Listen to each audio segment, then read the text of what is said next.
Dear friends and faithful believers, with hearts brimming with hope and gratitude, we warmly welcome each of you gathered here today on the Walking in Faith channel. May the peace and grace of our Lord Jesus Christ be with you always. This catastrophic event has wreaked havoc in Iraq. What exactly has happened? How severe is the storm? Why has this happened to Iraq? Could it be a sign from heaven? The Kurdish region in Iraq has been hit by heavy rainfall, causing devastating floods in the city of Erbil. In this episode, I will delve into these questions. Please smash that thumbs up button, leave a comment, and share this video with your friends.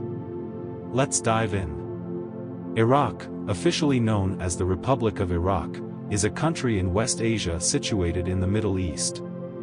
Known for its tumultuous history and struggle for independence, Iraq remains resilient and strong. It is particularly renowned for its vast oil reserves. The beautiful city of Erbil in the Kurdish region has been experiencing heavy rainfall. Typically, June has just one rainy day, while March sees the most with 8 rainy days. This pattern is normal for Erbil. Iraq, a nation accustomed to an arid climate and relentless sun, is suddenly confronted with an unprecedented event. The sky, once reliably clear and serene, has turned ominously dark with storm clouds unleashing a rarely seen force. Let's consider Iraq's climate. Its desert environment ensures sunny weather almost year-round. Yet, a storm has arrived. A palpable tension fills the air as locals and tourists alike gaze upwards, witnessing a city that once defied nature now brace for an unpredictable and uncontrollable force. This storm is no ordinary event. It strikes Iraq suddenly and unexpectedly, starkly contrasting with the country's usually stable and predictable life. As the first raindrops touch the parched ground, surprise sweeps through the city. Could a place that has mastered environmental control, from creating artificial islands to air-conditioning outdoor spaces, be so disrupted by nature? Within hours, the sky over Iraq unleashes the full force of the storm. What began as a gentle breeze quickly intensifies into howling winds, heralding something extraordinary. The sky, once brilliantly blue, shifts to ominous gray, then unbelievably green, thick with anticipation. Iraq, proud of its environmental mastery, watches its skies descend into chaos. Then the rain starts, not in light drizzles but in torrential downpours. Heavy raindrops mercilessly pound the city's roofs and streets. The desert, accustomed to dryness, is suddenly awash in floodwaters. Like a scene from a fairy tale, streets that teemed with activity moments ago now lie eerily quiet as people seek shelter from nature's sudden onslaught. As night falls, the storm paints a dramatic picture with lightning flashing across the sky, illuminating the darkness and creating an almost surreal beauty. The sight of lightning against the backdrop of the Burj Khalifa carries deep symbolic weight, reflecting humanity's quest to overcome nature's limits. As the storm relentlessly pounds Iraq, the city undergoes profound changes. Once bustling streets become impassable streams, and carefully designed roundabouts and tunnels are submerged, posing hazardous obstacles. The drainage system, designed for typical weather conditions, is overwhelmed by the unusually heavy rainfall, leading to widespread flooding of streets and even the lower levels of some buildings. A city once praised for its forward thinking now resembles a scene from a post-apocalyptic movie. As we witness these extraordinary events, we are prompted to contemplate our religious teachings and insights. We are encouraged to delve into the mysteries of our universe and divine plan, seeking wisdom and guidance from our sacred scriptures to align our lives with their teachings. These events remind us of Jesus' words in the Bible, "Therefore keep watch, because you do not know on what day your Lord will come." Similarly, the Quran asserts, "They ask you about the hour, when will it be? Say, knowledge of it rests with my Lord alone, He alone will reveal it at its proper time." As we delve deeper into the significance of the events in Iraq, may these teachings guide us to a profound understanding of our world and our place within it. The startling events unfolding in Iraq have reverberated worldwide, capturing the attention of believers and sparking a critical examination of religious practices. It is crucial for us to reflect on how these extraordinary occurrences impact our comprehension of God's divine plan and the interconnectedness of our faith.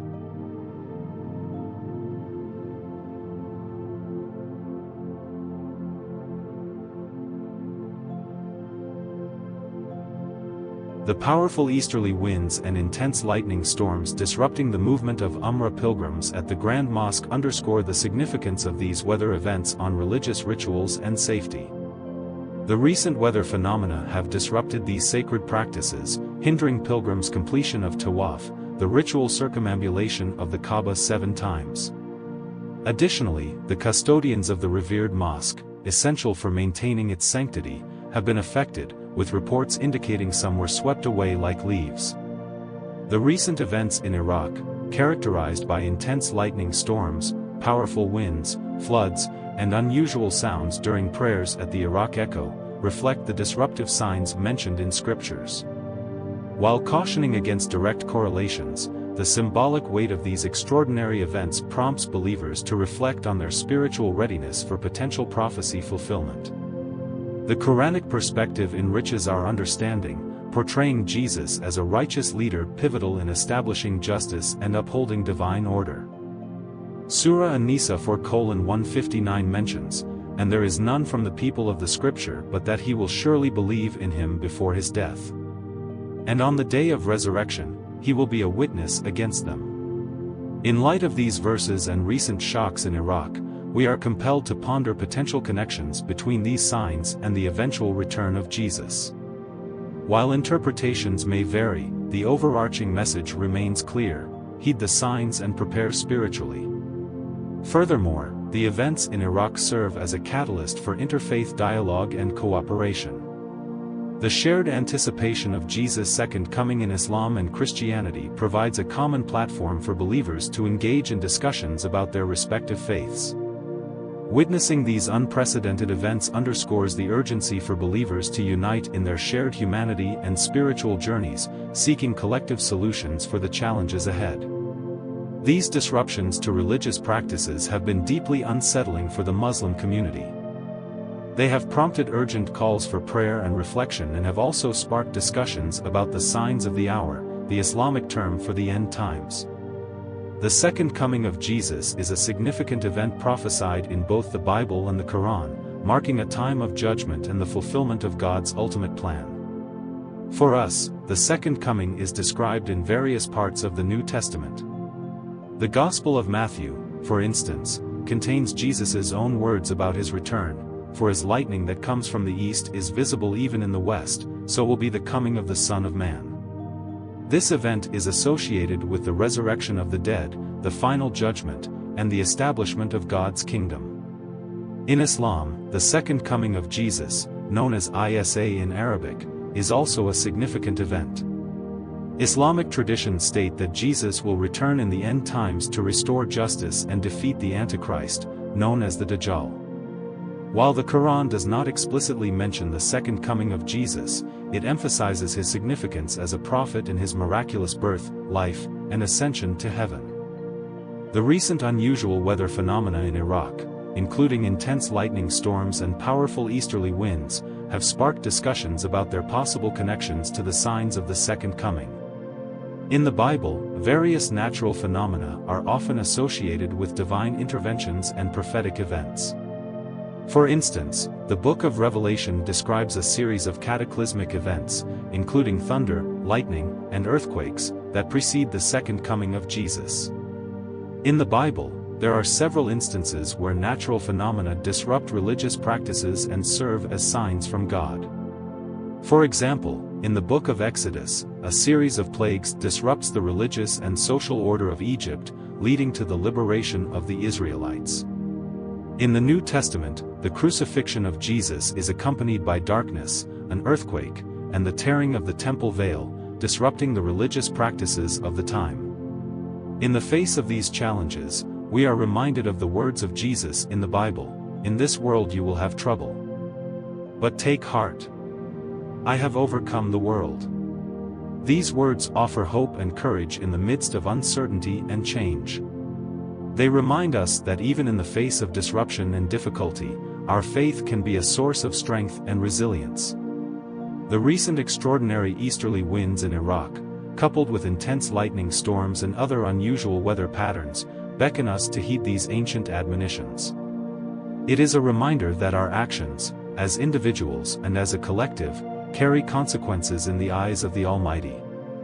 In the face of such signs, it is disheartening to witness the complacency that often accompanies these events. Prophet Muhammad cautioned that as the hour approaches, people would become indifferent to these signs, continuing in their daily routines without reflecting on the messages from Allah. Now more than ever, it is crucial for believers to awaken from this complacency, recognizing the urgency of returning to Allah in repentance and seeking His guidance. The impact on religious practices is not limited to the rituals of Islam alone. It extends to a broader call for self-reflection, humility, and a return to God. The unusual weather phenomenon in Iraq, with its underlying messages of divine displeasure, serves as a profound reminder that we are all interconnected in our humanity. It calls for believers of all faiths to unite in acknowledging the signs from God and collectively working towards a more righteous and just world. Moreover, the recent happenings in Iraq pave the way for contemplating the second coming of Jesus, a concept embraced by both Islam and Christianity.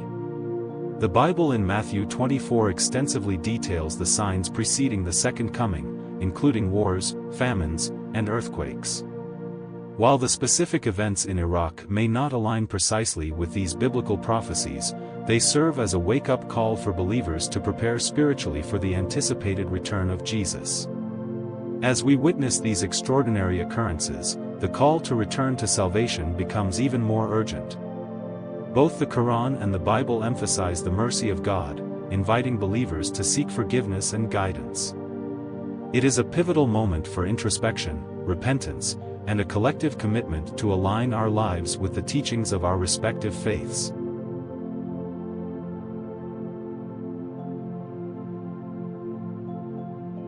In the face of the extraordinary events unfolding in Saudi Arabia and their potential religious implications, there is an urgent call for believers to pay heed to the signs and warnings from Allah and Jesus.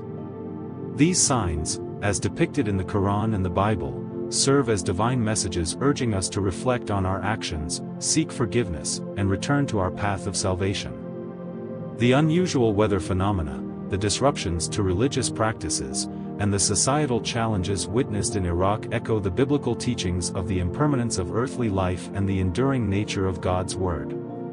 As stated in 1 Peter 1 verses 24 to 25, all people are like grass, and all their glory is like the flowers of the field. The grass withers and the flowers fall, but the word of the Lord endures forever. These events also resonate with the Quranic teachings about the signs of the hour and the ultimate judgment. The Quran states, "They ask you about the hour, when will it be? Say, knowledge of it rests with my Lord alone. He alone will reveal it at its proper time." As we witness these signs, we are called to reflect on our own actions and attitudes. Are we living in accordance with the teachings of Jesus and the Quran? Are we showing love and compassion to our neighbors? Are we caring for the earth and its resources as stewards appointed by God? These are the questions that these signs urge us to ponder. The signs also call us to seek forgiveness and return to our path of salvation. In Christianity, the concept of salvation is closely tied to the teachings of Jesus. He taught that repentance and faith in Him are the keys to eternal life. In the Gospel of John, Jesus says, "I am the way and the truth and the life. No one comes to the Father except through me." Invitation to believers in Matthew 11 verses 28 to 30, "Come to me, all who labor and are heavy laden, and I will give you rest. Take my yoke upon you and learn from me, for I am gentle and lowly in heart, and you will find rest for your souls. For my yoke is easy, and my burden is light." These words resonate with particular significance in the context of the recent shocks, offering solace and reassurance to those who turn to Jesus in their times of spiritual travail. Similarly, in Islam, the Quran teaches that repentance and submission to Allah are the paths to salvation. The Quran states, "Indeed, Allah loves those who are constantly repentant and loves those who purify themselves." Also, in Islamic tradition, seeking forgiveness and guidance is a central tenet of faith. Surah Al-Furqan 25:70 encapsulates this concept, except for those who repent, believe, and do righteous work. For them, Allah will replace their evil deeds with good. And ever is Allah forgiving and merciful. This verse underscores the divine mercy that awaits those who sincerely repent and turn towards righteousness.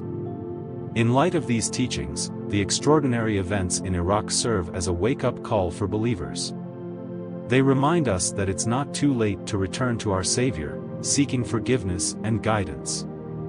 They urge us to live our lives in accordance with the teachings of Jesus and the Quran, striving for justice, compassion, and stewardship of the earth.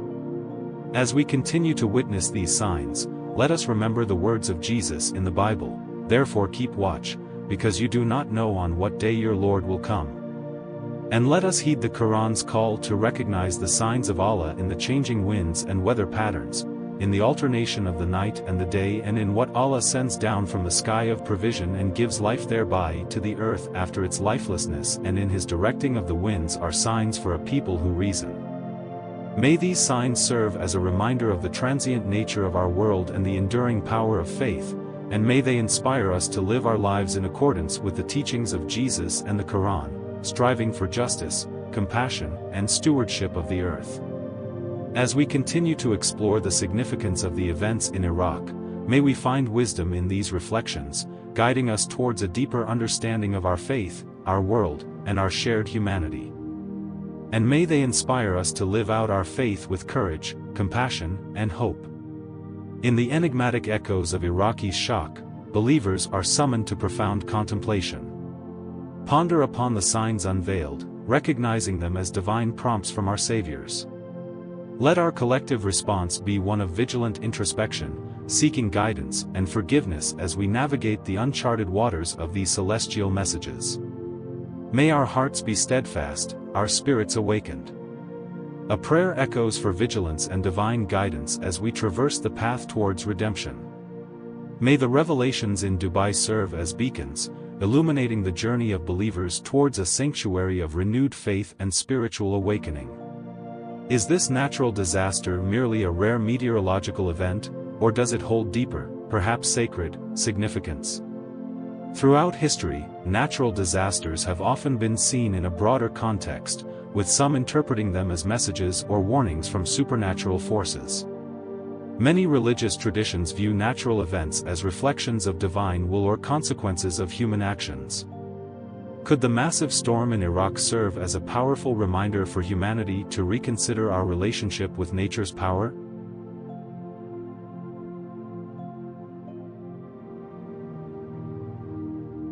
In my view, this storm represents the wrath of God. Behold, the storm of the Lord's wrath has gone forth, a whirling tempest, it will burst upon the head of the wicked. There are symbolic storms in our lives, much like the storm in Iraq. The most severe is the storm of God's anger against our sins. Jeremiah recounts how false prophets reassured the people, "Nothing will happen to you. Everything will be okay." They did not take God's response to human sin seriously, which was a life-threatening mistake. God has every right to expect our obedience as He created us. If we disobey and commit wrongful acts, we will face punishment. This may occur during our earthly lives, but it will undoubtedly happen after death when we appear before God's heavenly judgment seat. If we show wickedness, God's wrath will descend upon us like a hurricane. That would be truly terrible. Storms are also sent as punishment, and God's message is repeatedly rejected after numerous opportunities for repentance. These punishing storms are not random acts of nature. Every form of wind and storm is determined by the Creator. History reminds us of such punishing storms: the flood of Noah, the wind of Ad, and the thunder of the mud. God calls them a punishment, so we sent upon them a screaming wind during days of misfortune to make them taste the punishment of disgrace in worldly life. And as for the mud, we guided them, but they preferred blindness over guidance, so the thunderbolt of humiliating punishment seized them for what they used to earn. Why must Jesus Christ return to earth? This question isn't just for the religious, it affects everyone. Christ's second coming is essential for humanity's survival. Jesus promised to come back to prevent human annihilation. Consider the many threats to human survival, such as modern warfare and its advanced weaponry. In discussing the Great Tribulation, Matthew 24 verse 21 transitions to Jesus' return with a warning about false Christs. Then if anyone says to you, "Look, here is Christ," or "There he is," do not believe it. For false Christs and false prophets will rise and show great signs and wonders to deceive, if possible, even the elect. Jesus had previously warned about general religious deception, but this warning is more specific. He predicted an increase in both false Christs and false prophets in the end times. False prophets are religious leaders who preach false doctrines, while false Christs claim to be a messianic figure or even Jesus. It's easy to dismiss these claims as those of crazy fanatics appealing to a few gullible followers. However, Jesus warned that these false Christs would be more dangerous, performing great signs and wonders to deceive many. These won't be mere parlor tricks but actual delusions created by Satan. Scripture indicates that the demonic realm can manipulate natural laws to make it appear that certain individuals have miraculous powers. For example, in the book of Exodus, Pharaoh's magicians mimicked the miracle of Aaron's rod turning into a serpent, showcasing their deceptive abilities. In Exodus 7 verse 11, we see enchantments used. In the New Testament, we encounter Simon, a false teacher who gained followers by performing miracles. Simon convinced many that his miracles were divine, but they were actually powered by Satan. In the end times, such deceptive miracles will be so convincing that even the elect, God's chosen people, could be fooled. Miracles can appeal to our emotions and seem to validate a message, but God cautions us to reject any message conflicting with His law and biblical truth. When emotions override truth, we become vulnerable to deception. This is the danger of the end times. People will be swayed by impressive signs and wonders and end up following false teachers and dark forces. Don't be among them. Jesus warned against miracle-working false Christs, saying, "See, I have told you beforehand. Therefore if they say to you, 'Look, he is in the desert,' do not go out, or 'Look, he is in the inner rooms,' do not believe it." He referred to individuals who claim his authority and identity. Though few make such claims now, more will arise as the end times near, becoming more persuasive and attracting larger followings. To reiterate Jesus' warning, do not believe them. What will Jesus' second coming be like? How can you distinguish between a false Christ and the real Christ? Jesus provided the answer, for as the lightning comes from the east and flashes to the west, so also will the coming of the Son of Man be. His second coming will be unmistakable and impossible to counterfeit, like lightning flashing across the sky, powerful and undeniable. Jesus' return will be a spectacular display from the heavens. He elaborated further, and they will see the Son of Man coming on the clouds of heaven with power and great glory. His return will be public and glorious. They refers to everyone, as Revelation 1 verse 7 clarifies, "Behold, he is coming with clouds, and every eye will see him, even those who pierced him. And all the tribes of the earth will mourn because of him." Even so, Amen. Everyone will witness his return.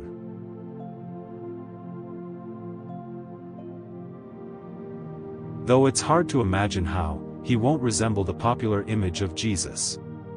Every person will hear a trumpet blast and see a powerful spirit being Jesus Christ emanating energy, glowing white with eyes like burning fire, riding a white horse, and carrying a sword to make war. Don't be misled by human impostors or claims of a different second coming.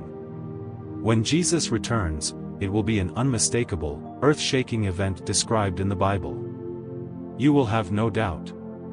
What will be the sign of your coming? Jesus' disciples were very curious about the future, a curiosity that persists today. Near the end of Jesus' life, they privately approached him on the Mount of Olives, overlooking the majestic temple in Jerusalem, to inquire about upcoming events. Earlier that day, they had admired the enormous stones and the temple's beautiful architecture, but Jesus had startled them with a prophecy. Do you not see all these things?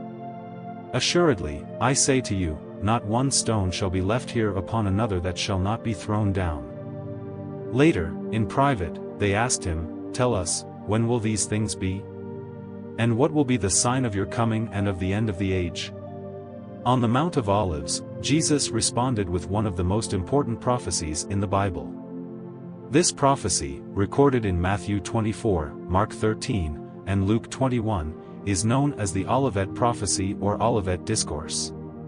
Jesus explained that after the tribulation, there would be signs in the heavens, followed by his return to earth with the sound of a trumpet.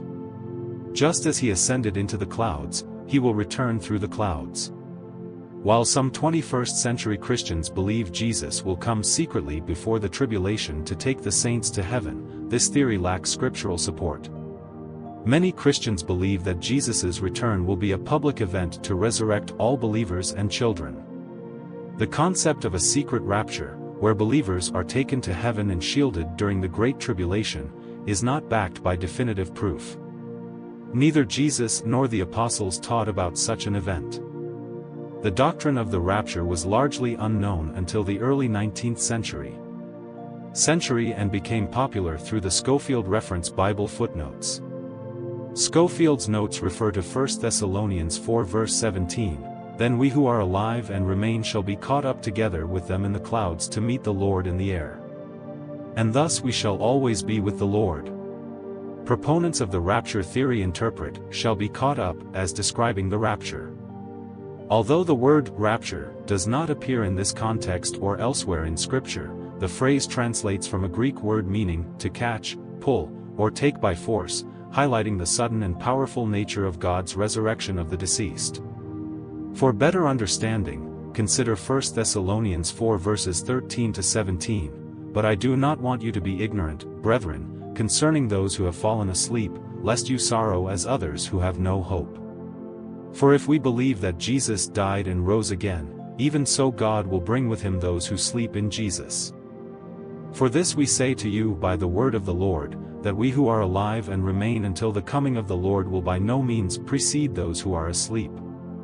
For the Lord himself will descend from heaven with a shout, with the voice of an archangel, and with the trumpet of God. And the dead in Christ will rise first. Then we who are alive and remain shall be caught up together with them in the clouds to meet the Lord in the air.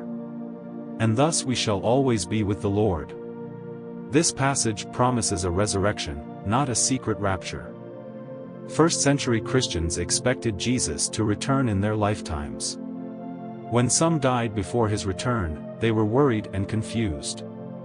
To reassure them, Paul emphasized their faith in Jesus' resurrection and the promise of a resurrection for the faithful. Paul writes a second letter to the Thessalonian church, 2 Thessalonians, concerning the rapture and the coming of Jesus for his people. In chapter 1, Paul uses the same Greek word, thlipsis, to describe the persecution the Thessalonians were enduring at the time. Therefore, among God's churches, we boast about your perseverance and faith in all the persecutions and trials you are enduring. Each of us should seek fellowship with like-minded believers, supporting one another amidst the spiritual darkness of our era. Despite the growing shadows, the light of Christ will shine brighter. Arise, shine, for your light has come, and the glory of the Lord rises upon you. See, darkness covers the earth, and thick darkness is over the peoples, but the Lord rises upon you, and his glory appears over you. Though darkness envelopes the world, God promises that His glory will illuminate His church. Great source of encouragement. He will never abandon us, even until the end of these trying moments, rescuing us from the clutches of evil. The stories of individuals coming together all creation eagerly awaits the return of Christ, who will establish perfect justice and unite us with Him in shared faith in overcoming hardships. We must also remember our fellow Christians enduring severe persecution around the world for their faith. Passes. The people of Taiwan now more than ever, it is crucial to lift our heads and proclaim, "Come, Lord Jesus." Father, they will not only me the courage to trust in your sufficiency, but will also carry with them the lessons learned from this experience. May my faith grow stronger as you reveal yourself to me and the bonds they share with one another, and the trials of life. Let us join together in your heartfelt prayer for them, Amen, invoking a spirit of peace and well-being to envelop them in these difficult days. May we also ask for the comforting presence of Jesus to be with them always, illuminating their path and serving as a guiding light in the dark